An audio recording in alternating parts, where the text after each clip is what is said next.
LR, the liberal redneck here, coming to you from a country settled and created by immigrants.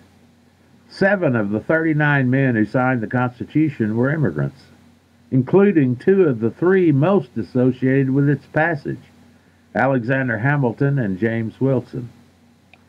When George Washington chose justices of the Supreme Court to interpret the Constitution, 3 of his choices were immigrants: James Wilson of Scotland, James Iredell of England, and William Paterson from Ireland made up the immigrant third of the original of the Supreme Court.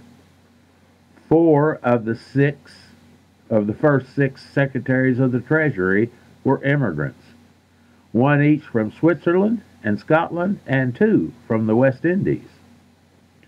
President Washington appointed an Irish immigrant, James McHenry, as Secretary of War in 1796. Yet here we are in 2019 with the government waging an all-out war on immigrants, specifically non-white and non-Christian immigrants. Our president is leading this war in spite of his own personal history, where none of his grandparents and only 1 of his parents was born in America. 2 of his 3 wives were also immigrants. It makes his war against immigrants more a racist war than anti-immigrant. His actions are endangering the lifeblood of America. Immigrants are essential to our nation.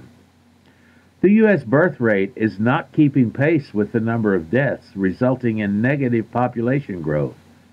We need immigrants to keep our country functioning in the manner to which we are accustomed. The president's war against immigrants has been exacerbated by the horrible treatment of children wanting to enter for political asylum along our southern border.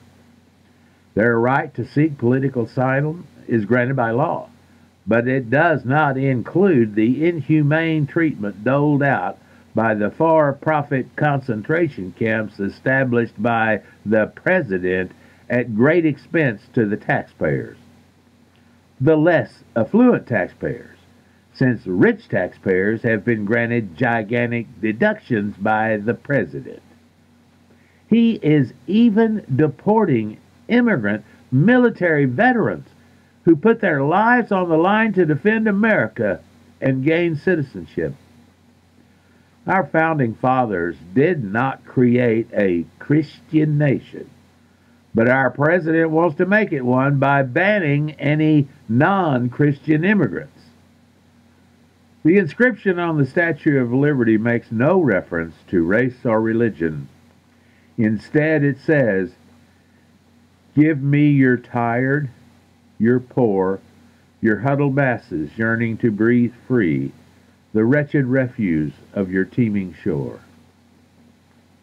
You can reach me at theliberalredneck@gmail.com, and you can visit live with me and my group of talented colleagues every Friday at noon Central for our weekly wrap-up on blogtalkradio.com/theliberalredneck.